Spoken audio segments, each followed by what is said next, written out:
Yes? Okay. Hi, everybody, and welcome to this webinar on organized crime and service delivery. My name is Catalina Uribe. I am a program officer for democracy, conflict, and security at International IDEA. And it is my pleasure to welcome you today. Most importantly, to our panelists, Tuesday Reitano, head of the Secretariat at the Global Initiative Against Transnational Organized Crime, Graeme Smith, Political Affairs Officer at the United Nations Assistance Mission in Afghanistan since 2015. And last but not least, Helena Bjuremalm, International IDEA Senior Program Manager for Democracy and Development. Just to briefly, for those of you who are not that familiar with International IDEA,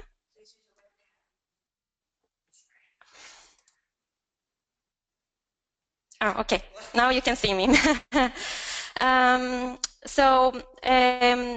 behalf of International IDEA, I would like to welcome you. International IDEA, for those of you who are not that familiar with our organization, is an intergovernmental organization working to support democracy worldwide. We have about 28 member states from around the world, and we started working on the issue of protecting politics from organized crime since 2009 by the initiative of the government of Mexico. And we have produced over the years a series of books and reports about the nexus between organized crime and politics in different regions, Latin America, the Baltic states, and West Africa. And most recently, a series of reports on organized crime and how it affects service delivery, which is the topic of our webinar today, but also local democracy, elections, and political parties, together with our partner organizations, the Global Initiative Against Transnational Organized Crime and the Clickendale Institute. Before we start, I'd like to do a bit of housekeeping. For those of you tweeting, please use the hashtag Protecting Politics. And I would also like to invite you to join our other 3 webinars that we are going to be hosting every week starting today. So next week we have a webinar at the same time as today about organized crime and local democracy with Annette Idler and Timothy Sisk and myself as the co-author of that report. The 1st of November, we have a webinar about organized crime and elections with Ivan Briscoe, Alexander Kupatache, and Irma Mendez Hoyos. And on 8th of November, we have our final webinar on organized crime and political parties with Diana Goff, James Cocaine, and Sheikh Medivo Diarra. You can also join us for the launch of this report at the International IDEA's headquarters in Stockholm on 29 November. We will have our very own Secretary General, Yves Letem, and the report's core authors, Tuesday Reitano, who's today with us, together with Diana Goff and myself. All this information, as well as the link to the reports and the webinars, you can find on our website. And just to let you know that this webinar is being recorded, and it's going to be available online afterwards. Also, for those of you who would like to pose questions throughout the event, you're very welcome to do so using the question tab on the right-hand side of your screen. We will sort those out during the presentations to ask those in the Q&A session in the end. Today we will start with a presentation by Tuesday Reitano about the report about the nexus between organized crime and service delivery, recently published by our 2 organizations, followed by some insights from Graeme Smith about the experience of Afghanistan in dealing with this nexus. And finally, we will have some reflections from Helena Bjuremalm about service delivery and how the challenges highlighted in the report are affecting these latest trends. To end with some Q&A, as I already mentioned. And without further ado, I want to start with a brief poll. We want to know, essentially, if you look at also the right-hand side of your screen, you will see 2 polls. We want to know where you are located today and what your background is. So with regards to where you're located, you will see the choices. It's either Europe, Asia Pacific, Africa, South America, or North America. So I'll launch that, and I'll give you about 20 seconds to respond.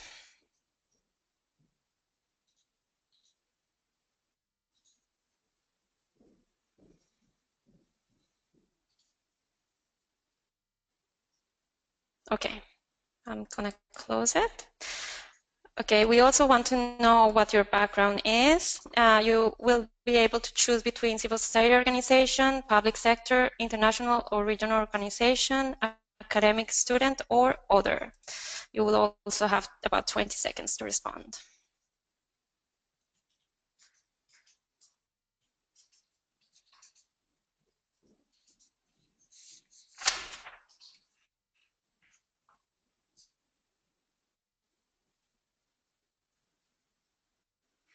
Okay. Thank you very much for responding. I can tell you, just if you're curious, that we have 63% of people from Europe, 13% from Africa, and 25% from North America. And most of you, 63%, are from international or regional organizations. 13% of you are from civil society organizations, and the same percentage are from academia or students or other. So I'll share that with you, and well, thank you so much. Then, without further ado, I have the pleasure to give the floor to Tuesday Reitano. Hi, good afternoon, everybody. This is Tuesday Reitano. I am the Deputy Director of the Global Initiative Against Transnational Organized Crime, and we have been incredibly pleased as an organization to partner with International IDEA on this very important series examining the intersection between organized crime and the political system. We have been looking very much at organized crime within our organization as a development and a governance issue, where organized crime is often seen as mafia groups, drug trafficking, international networks. In what rarely is seen and rarely is understood is the way that organized crime groups leave a footprint across territories, the way that their transnational flows of commodities, which is what we look at and they are famed for, actually have a local footprint, that they are moved and managed by groups that are quintessentially local. And increasingly, the study of organized crime has become so much more urgent because of its impact on the state. When we were invited by International IDEA to partner on this subject, the kind of language that we were, both organizations, I think, fairly were using was looking at how criminal groups were penetrating the state, how they were replacing the state and eroding into state functions. But as we took this analysis, and I had 3 of my colleagues within our core team working on this paper, we found that actually what we needed to do was reframe the conversation. Very much, this is not a one-way street. It's not that there is an attack by criminal groups on systems of governance, though that is often the case. But actually, there's a real symbiosis to the relationship. And in actual fact, what we saw more, and we'll show you on the second slide. Sorry, I have somebody else operating my slide, so I hope that we manage to get to a relative degree of synchronicity as we go through, is that in fact, it's almost in the spaces of service delivery that the government or the natural authority leaves that criminal groups step in to fill the vacuum. One of the questions that we had to go through in the course of this analysis was really trying to understand what service delivery meant. We ended up recognizing that service delivery sits across the spectrum. And while when we think perhaps as development practitioners of service delivery being the provision of social services, education, health, welfare payments, in actual fact, it comes from the very basic foundation of what it means to be a citizen and a participant in the state, which is that you are provided with a sense of security, that there is a boundary towards your existence and it is stable and predictable, and that you are able to earn productive livelihoods within that. So we almost ended up taking a step backwards in this framework of service delivery and understanding that there are prerequisite basic needs that every individual human being has on the planet, and that it is those basic needs that preempt almost any conversation around who has a legitimate governance authority. I think what we found in looking at the literature around service delivery and the learnings in the international community is a lot of focus goes on to, in a post-conflict transition, for example, or in a political transition, onto who provides what.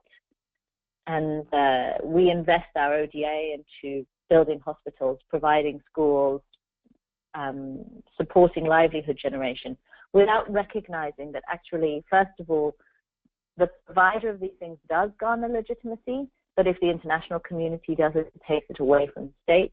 But that fundamentally, if there isn't the bedrock of people's existences, that they can feel that they live in a secure and predictable environment, that their service provider is consistent and stable over time, and that their livelihoods are generated, then the kinds of service deliveries that are delivered higher up the spectrum have less relevance, that they are less compelling.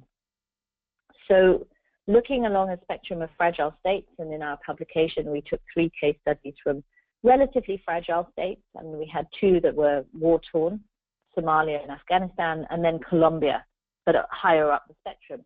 What we found clearly is that you needed to look at government capacity and service delivery as 2 pillars of an axis, and that depending on what is provided by the government and how much capacity the government has, gives opportunities for criminal groups to penetrate at different levels.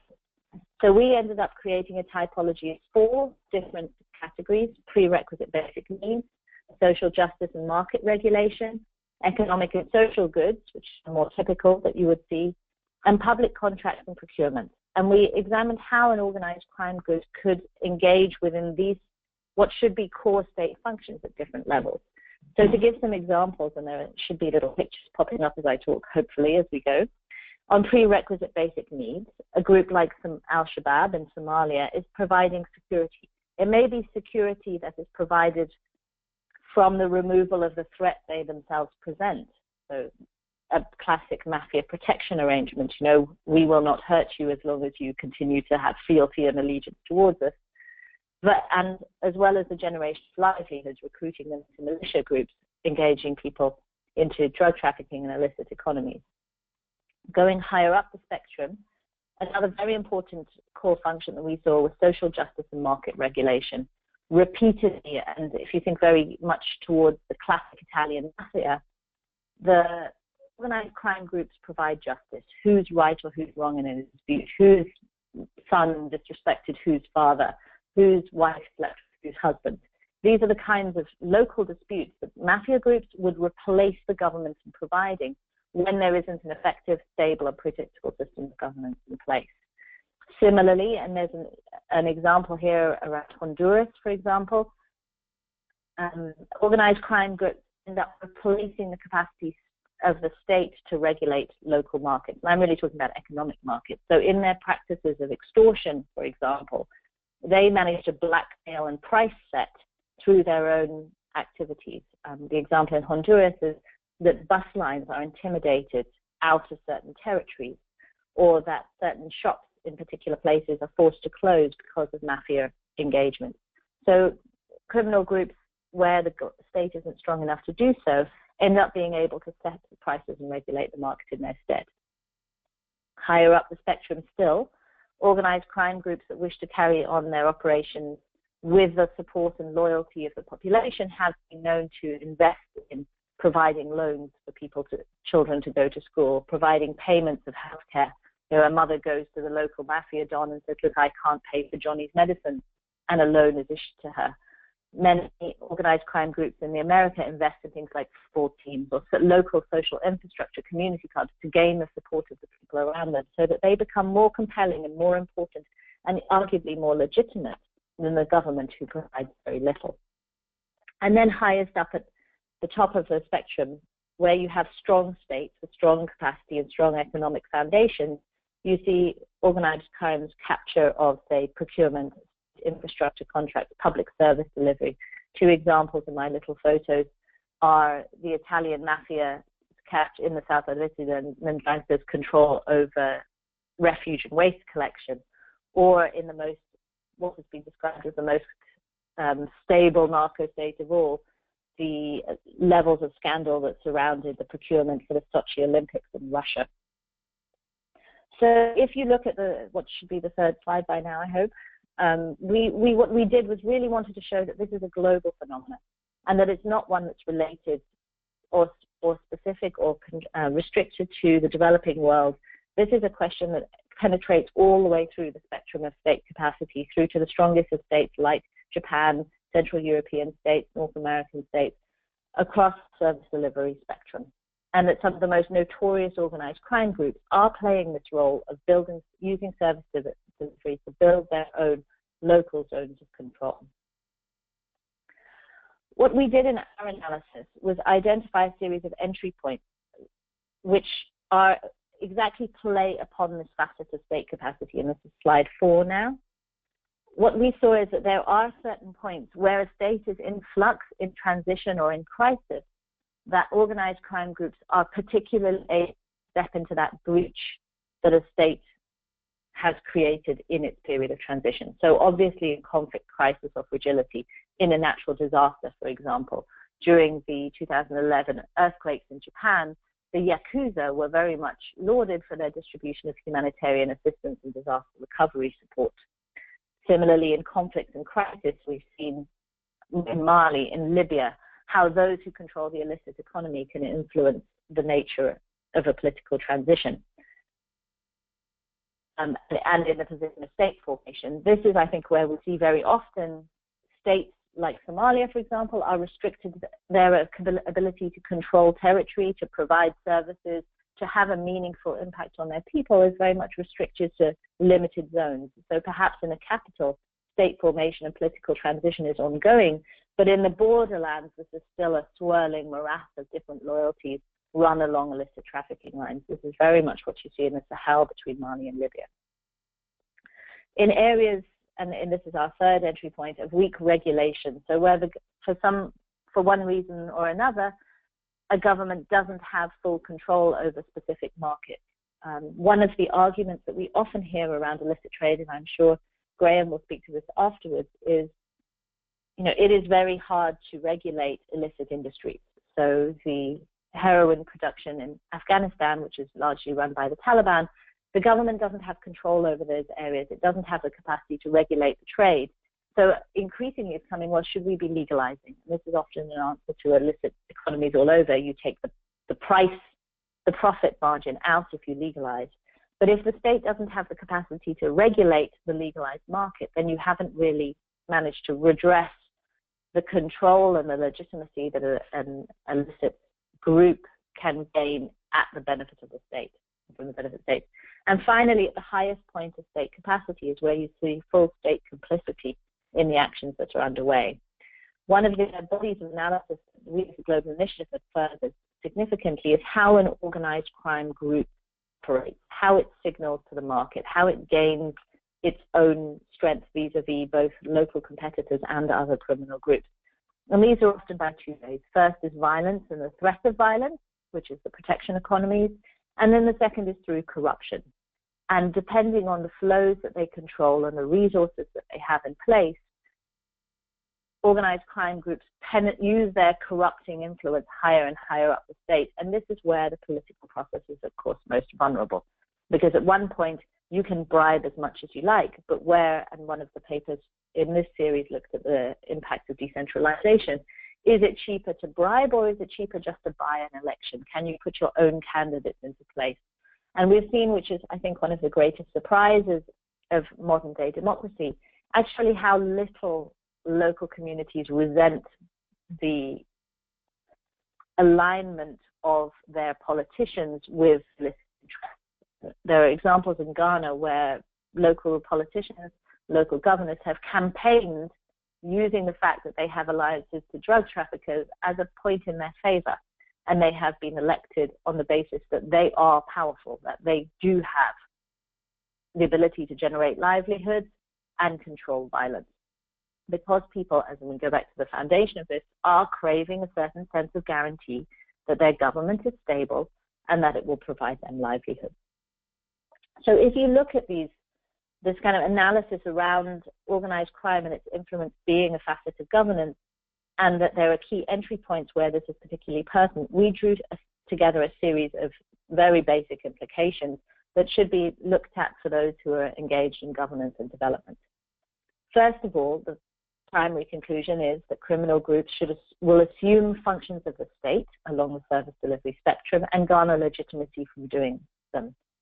But in order to undermine criminal groups and that legitimacy, it isn't straightforward as who provides the replacement services. You need to think about, can they be provided not only in the point of crisis, but consistently over time? I've run public perception surveys, for example, where we hear in Somalia, well, areas are newly liberated, but we have no guarantee that the services that are being provided now will continue. Al-Shabaab, we know, is going to be here forever. So the legitimacy stays with a group that is predictable over time. That, secondly, legitimacy has to be earned. Just because services delivered doesn't instantly deliver legitimacy. That often it is better to use actors who already have a degree of legitimacy to deliver services.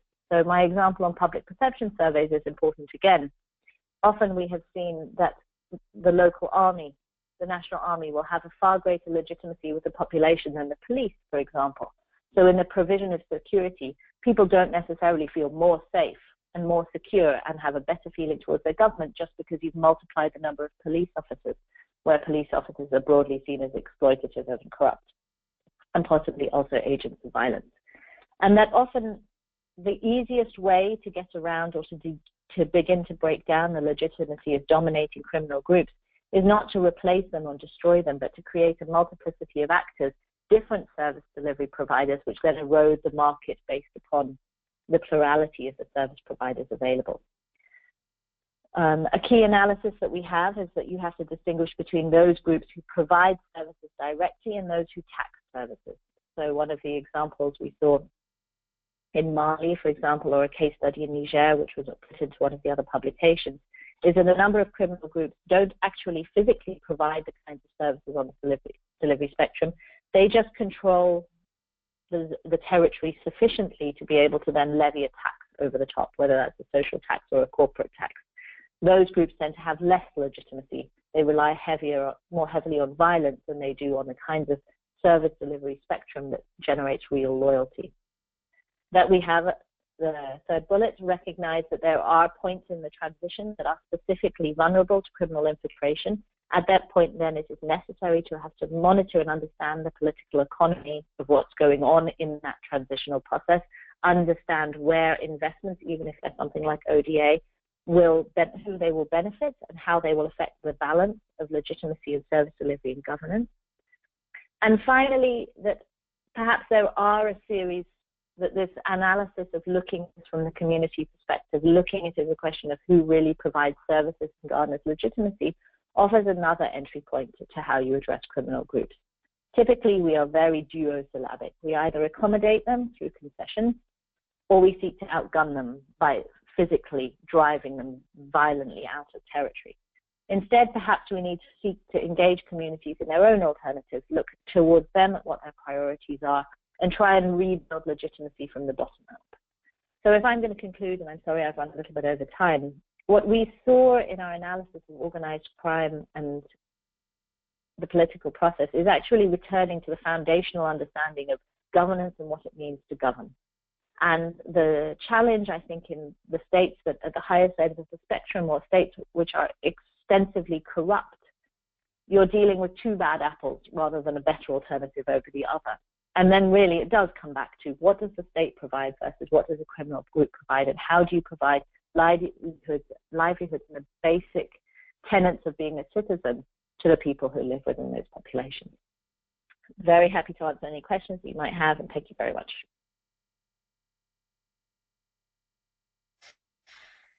Thank you so much, Tuesday. That was a fascinating presentation, and I apologize for the technical glitches. We were able in the end to see your presentation, but it took a while, especially thanks to Tuesday, because she is tuning in via phone because she had a personal emergency, but then she made anyways the effort to tune in by phone. So thank you so much. And I then turn over to Graeme Smith to share some of the experiences from Afghanistan in dealing with these challenges.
Can you hear me now?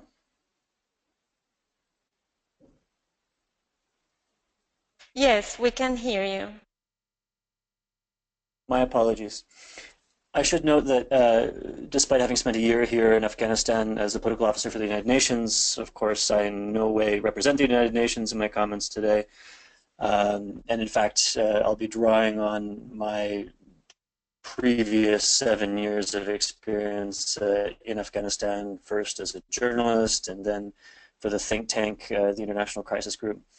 I was very struck by Tuesday's thoughtful presentation and also in your excellent Afghanistan case study in your paper that in some ways you're discussing what Tuesday described as the gaps in governance in which organized crime flourishes.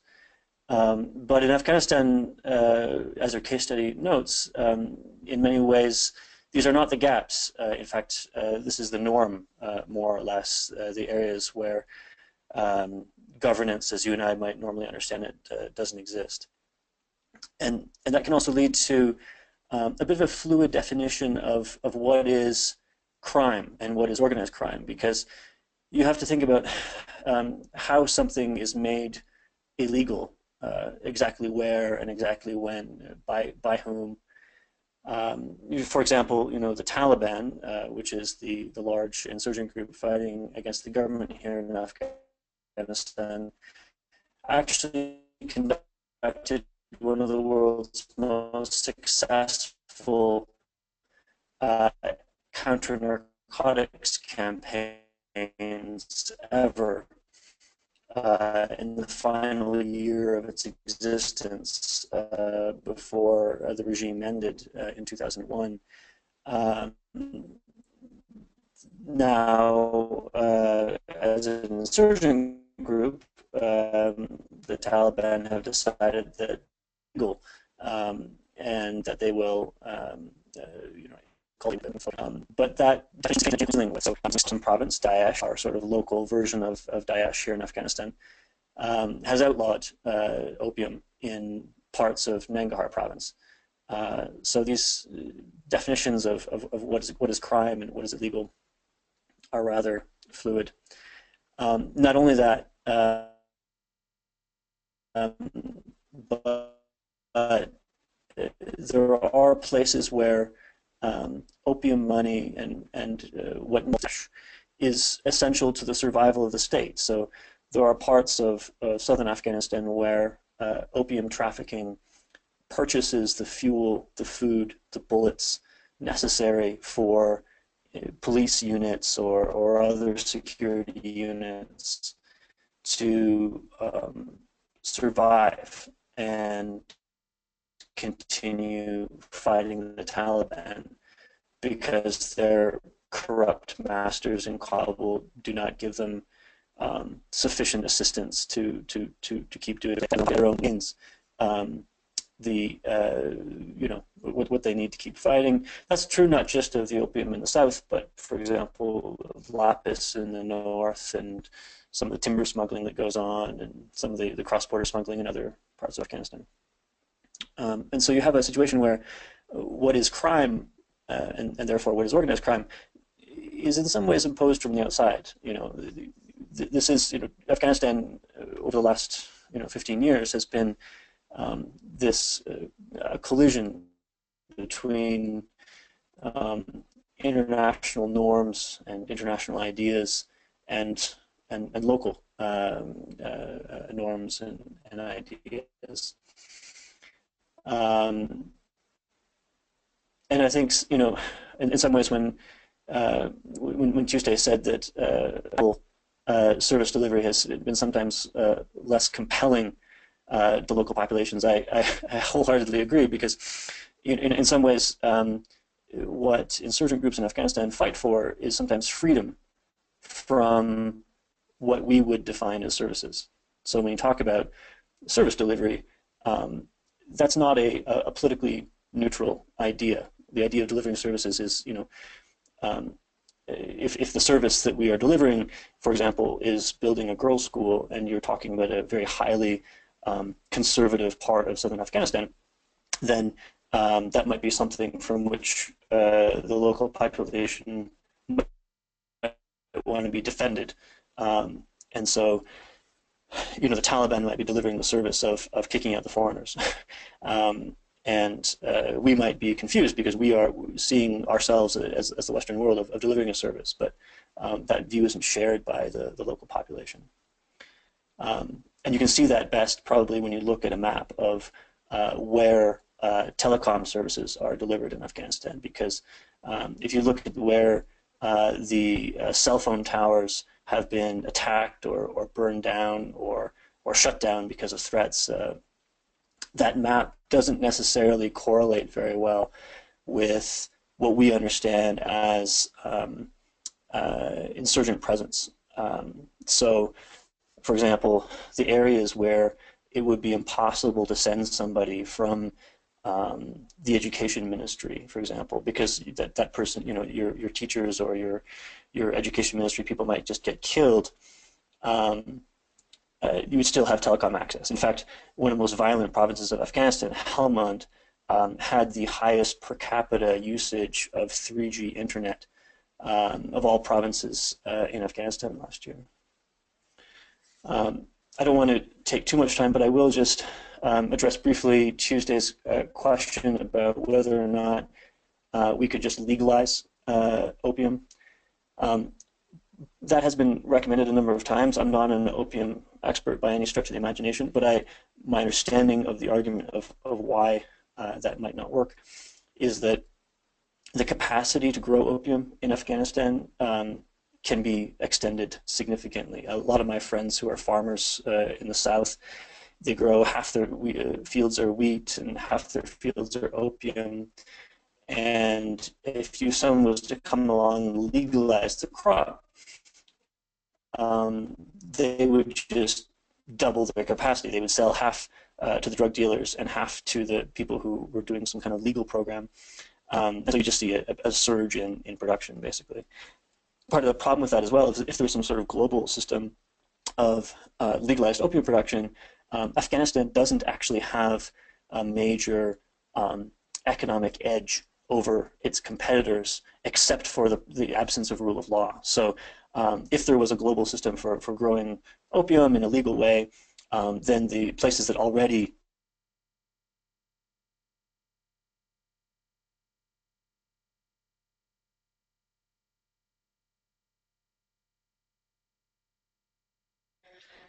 Yes, I think we've lost Graeme. I'm going to give him 2 seconds to perhaps tuning again, but otherwise we will move to Helena. Let me see if we can bring Graeme back.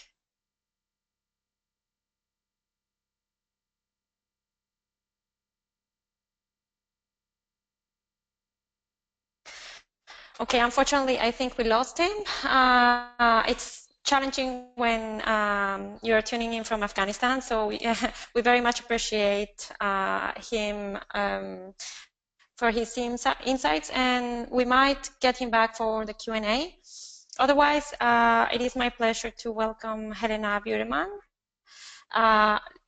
to give us some reflections about service delivery in general and the trends in that respect, and how these challenges relate to the broader trends on service delivery. Thank you very much, Helena.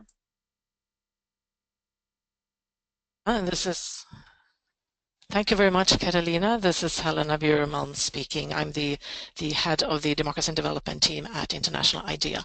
I will say a few words about social contracts, what accountability is related to service delivery, why it matters, and then I'll end with some reflections. And I'll try to be brief so we can allow for some questions as well. First of all, I think it was really great that the report includes references to social contracts, which probably those of you listening know is a concept from the 1700s. In super brief, it basically means that people work or pay taxes in return for protection and services. That is, in the ideal world. But this report, as you all know, rather deals with a very different reality, where you can maybe rather speak about an anti-social contract. Rather than taxes, we have extraction. Rather than protection, we have a very brutal form of protection. I will not kill you if you are obedient. And when it comes to the actual services provided, we know very little, presumably, about the quality of those services. And the main difference, I would argue, between, say, a proper social contract and these anti-social contracts is accountability. What I'm going to say now, of course, refers to an ideal situation where government would really be responsive to its citizens, where government would explain and justify their decisions, and there will be consequences if a government do not provide quality services. But in the ideal sense, that's sort of the essence of accountability. Accountability, I'm going to come to the definition very soon if somebody's wondering what accountability really is. Accountability can also be said to have 3 stages, where the first is the agenda setting, like what is the topic that should be prioritized. A second stage is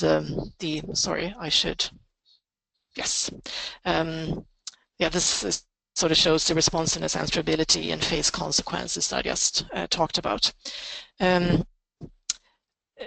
After agenda setting, we also have policy making, and after that, implementation. And if there's time from Tuesday, I think it'll be interesting to hear a comment from you, because I think the typology you had in the beginning with basic needs to social justice and market regulation concern more the implementation phase. But if you can maybe say a few words about whether organized crime is also interfering in the agenda setting and the policy making phase, which is really the true heart of politics. Quickly over to the definition then. I'm going to jump over. When you get this PowerPoint later on, you can actually click this link and you'll see a very short video, like a 2-minute video that explains what democratic accountability is. But just for the benefit of this session, accountability reflects the very many ways in which people, political parties, parliaments, or a supreme audit institution, or an ombudsman office can provide feedback to, or reward, or sanction officials in charge of setting and implementing public policies, such as providing primary schools to all corners of the country with a sufficiently good quality so that the kids will actually learn something that will help them in life. This can happen through formal channels, such as through elections, petitions, questions by opposition in parliament, or through an audit report. It can also happen through informal channels, such as investigative journalism, public demonstrations, or citizen scorecards. Moving on to why, this is a bit of a blurred picture. This shows an assessment report that IDEA did together with some local partners in the Philippines. But just briefly on why accountability in service delivery matters. Well, services is really the main source of interaction between people at large and their government. you access a service like your kids' schools or going to the doctor much more often than you would elections. So in that sense, functioning services is really crucial in building legitimacy for a state. Further, it can also protect minorities and disadvantaged groups, again, in the ideal sense. If everything works, it can also bolster the right to access information, and it can provide space for participation. And in brief, it can actually provide an opportunity to exercise democratic citizenship, again, if everything works. I'm just going to say a few more words, some final reflections. The first one is around the enforceability aspect of service delivery. What you see on the screen now is adversarial versus cooperative accountability, and you see to the left, you see sanctions, and sanctions is not necessarily the UN sanctioning a country in this sense at all. It's rather about if a public official do not deliver the services that his or her department committed to, they could, if she is a politician, she can be voted out of office. If she's an official, maybe she will get a salary cut. In the middle, you see somebody who looks slightly more happy. Maybe she got a public recognition, a salary increase to reward her for actually doing maybe even more than what it was expected. And on the right-hand corner, you can see something that you can label more like a cooperative accountability, where learning is at center stage, where both citizens and the service provider and the government would look into why something didn't work and what you can do. And again, this would only work in a context where this is conducive. And the case studies that we listened to from Tuesday and from Graeme would not necessarily maybe be the most conducive. Let's move into my final reflection to allow for questions, and I think I heard that Graeme is maybe still available, is that I think the million-dollar question here is really how do you reconcile, and from reading the report, how do you reconcile sort of the short-term gains with the longer-term sort of development of a country? And this is both, I think, from an organized crime perspective and from the perspective of the men, women, girls, and boys who need access to, let's say, safe water. They can maybe in the short term get that from a group, an armed group in their territory, and they know that they will get that at least in the short term, but there's no guarantee they will get that in the longer term. But the longer term, I think the case in Somalia depicted that you live in a transit zone, the armed group leaves, but there's no guarantee that the government will actually move in, deliver services, do that for the longer term. So what do you do as a citizen? I certainly don't have the answer. But I think what Tuesday's last recommendation about avoiding sort of the binary recommendation of either you accommodate this group or you outgun them, and the recommendation that you should rather try to engage communities in finding their own option, I think really comes across as the best, if it's possible, the best option. Again, because that could create, that could empower the communities, it can build legitimacy, which will ultimately, hopefully then guarantee services in the long run. I have more things to say, but I think for the reasons of time management, I will stop here and hand over back to Catalina. Thank you. Awesome. Thank you so much, Helena, for this very interesting, sort of linking this very interesting topic to accountability, which is one of the key issues at the heart of international idea. Then thank you so much. As Helena mentioned, we have Graeme back. So he's ready to sort of address any questions you have in the Q&A as well. Especially considering that he wasn't able to wrap up his presentation, but he can do that in the Q&A. I'll start. Well, first of all, remember for all the attendees that you're very welcome to pose any questions in the question tab on the right-hand side of your screen.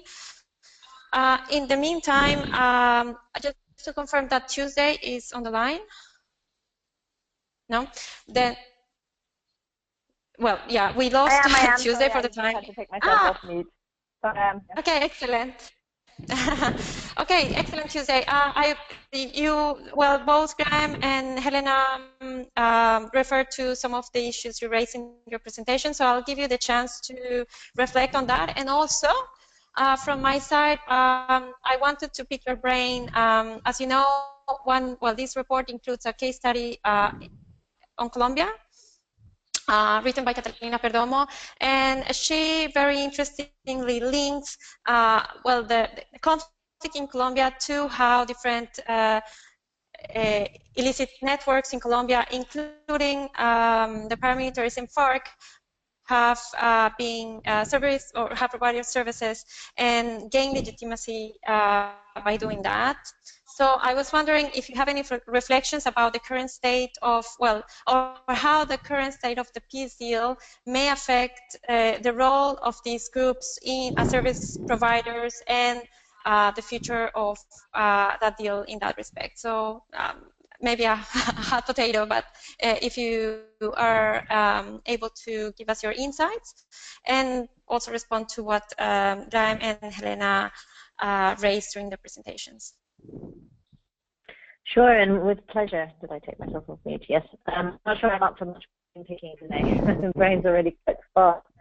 But I found both the other comments incredibly interesting and really very much relevant. To pick out of Graeme's presentation, the point of who defines legality is, of course, incredibly important. Laws are defined by the state, and so you put organizations into a realm of illegality by your own choosing. And I think often the distinction between licit, illicit, legal, illegal, upper world, underworld is far more ephemeral than we give it credit for.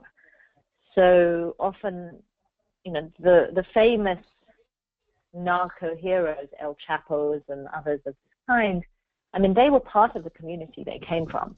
And by criminalizing them, you often were criminalizing the community as a whole. So, and I think, certainly the analysis we've seen, there was one point I think Helena raised about marginalization and representation and vulnerable groups. It's often the fact that the groups are marginalized that they turn to illicit activities.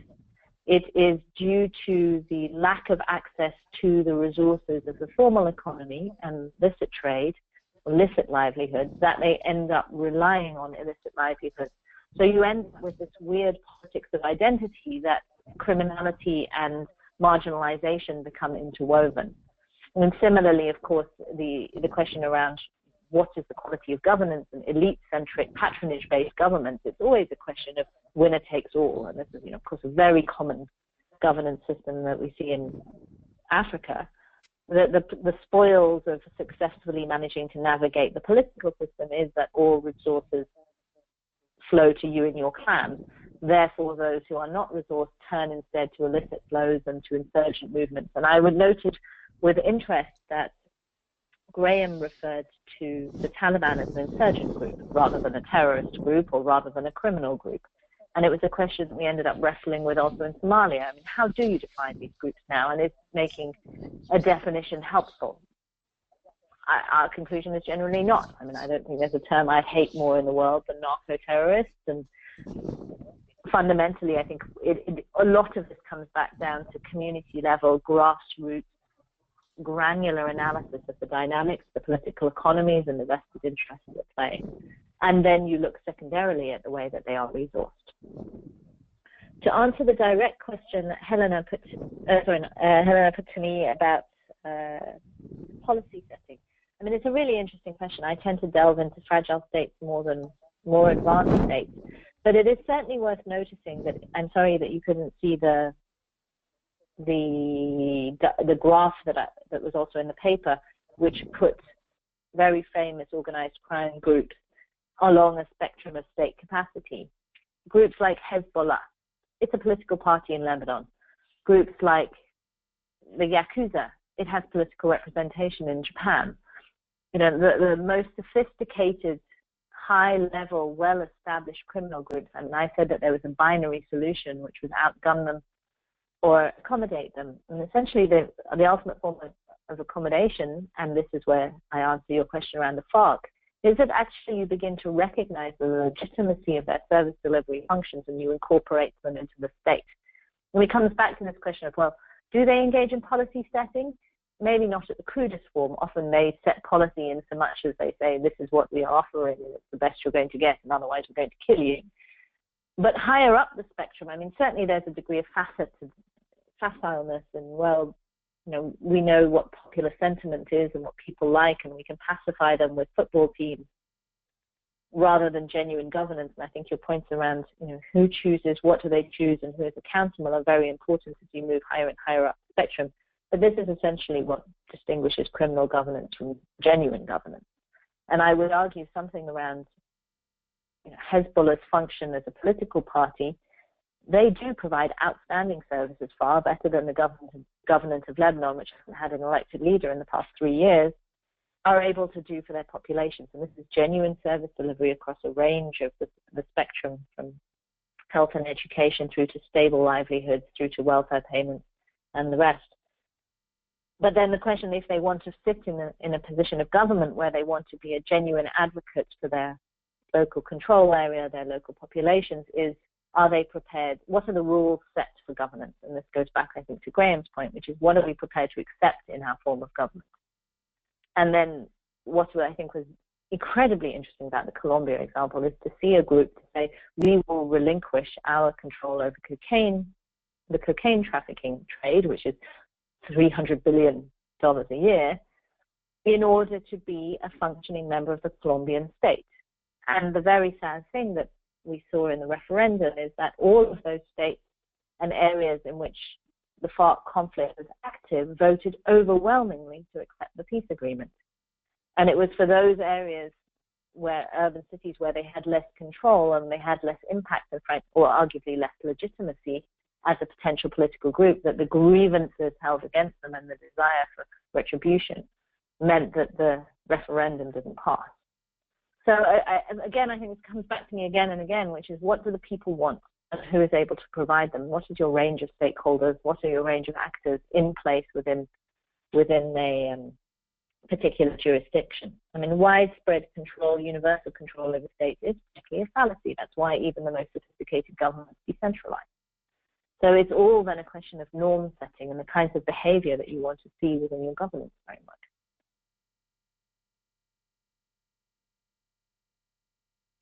Yes, excellent. Yeah, I think that, well, yeah, those are very good reflections. Thank you so much, Tuesday.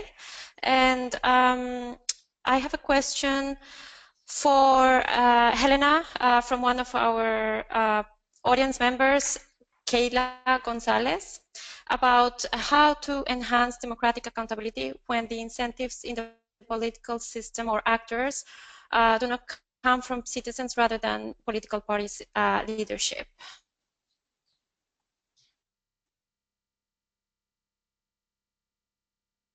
I think the question is a bit...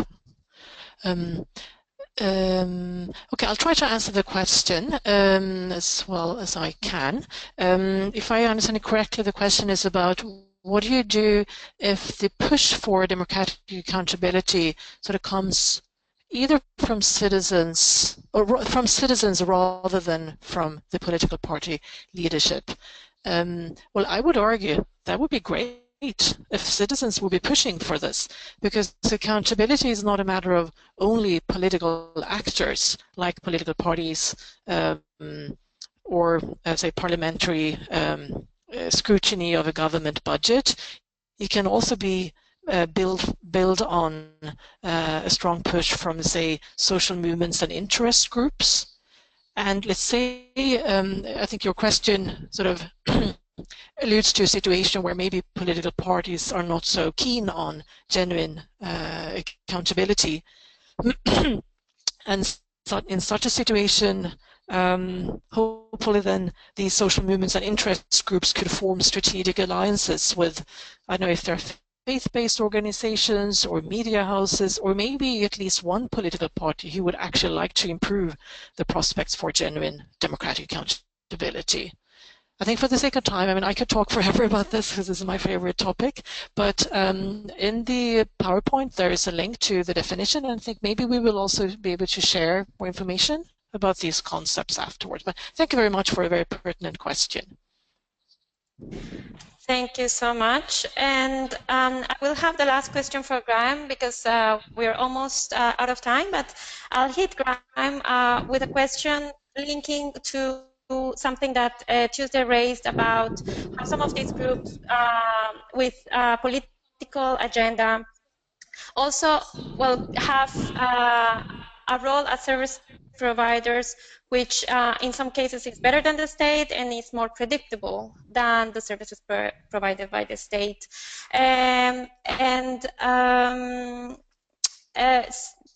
Tuesday mentioned how a way around this and something that raises legitimacy is not just to replace this, but to create a broader market of service providers. So I'm wondering, Afghanistan, perhaps together with Somalia, being some of the most challenging places in order to counteract political corruption linked to organized crime. I'm wondering if Graeme can reflect how this creation of a broader market of service providers can be sort of sequenced or thought for in cases as challenging as those of Afghanistan, or that of Afghanistan. I hope we have that. Sure, yeah. I mean, it's a good phrase that you've used, I think, the idea of a market of service providers. Because especially in a context like Afghanistan, you have a lot of places you can go if you want something. You know, if I have a land dispute with my neighbor, I can go to the local tribal elder, some respected local guy who's probably also heavily armed and is able to make a decision and enforce it. I can go over his head and I can go to a local Taliban group, which is also probably very heavily armed and can enforce its will. I can make the long trip, usually, to the nearest government outpost and seek help from the government and try to get justice that way. And so you can shop around. It really is, as you say, a market for services. And I think the way that any actor competes in that marketplace is by understanding the customer. And that's not something that we in the international community are always good at doing. We don't know where the political center is. We don't know what services people necessarily want. And so some of the very best interventions have been ones that work at the very, very grassroots level and ask people what they want and just give it to them. And that's why I think, I really liked your Afghanistan case study in your paper, but it ends on a very pessimistic note, this idea that that these things are a self-fulfilling prophecy, that you can't raise taxes, so then you can't deliver services, and you can't deliver services, so you have no legitimacy, and it's sort of a downward spiral. And I would just argue that it can actually be an upward spiral as well, that despite the troubles of the current government in Afghanistan under President Ashraf Ghani, there is an argument that a more positive spiral is being created in some places as the government wrestles control of, for example, extremely lucrative border crossings and gets some of that customs revenue into its own treasury and is therefore able to pay for things and do things which can start to sort of reverse that spiral. And it's really not a pretty process sometimes. It involves, kicking down doors and arresting people and having these, pretty ugly fights with warlords and so forth. But I think, that spiral you describe as a negative one in your case study can also become a positive one. Well, that is a very that's a fantastic way to finish this with that very optimistic viewpoint, and indeed the way that we can create an environment, as you say, where an upward spiral of legitimacy can somehow be generated, and there are some reasons to be optimistic. Indeed, not everything is bleak, and cases like Colombia and in other places have shown mixed and sometimes very positive results when it comes to curbing some of these challenges. So thank you all very much for tuning in today, to our presenters, but also the participants, and thank you also to Helena Schwertheim, which last name I'm not pronouncing correctly, and Tim Johansson from International IDEA for helping us with the technical elements for this webinar. And let me again remind you to tune in for our 3 forthcoming webinars on organized crime and local democracy, political parties, and elections. And just to confirm that we will indeed share these presentations with the participants. So thank you again, all of us, for your participation. And yes, see you soon in a week's time. Bye.